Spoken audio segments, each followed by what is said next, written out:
Welcome back everyone.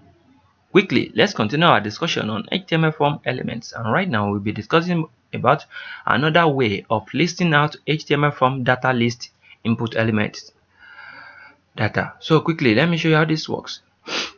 The list attribute of the input element must refer to the ID attribute of the data list element to make the predefined data visible. Users will see a drop-down list of the predefined options visibly as the input data. So I'm going to show you how all this works. Let's copy this.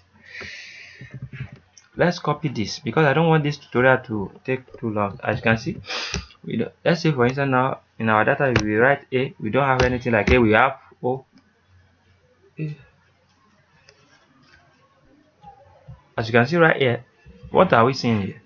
We're having O, anything that is having O will display, right? So quickly, let's paste the data we have at hand. Let's paste it. So now,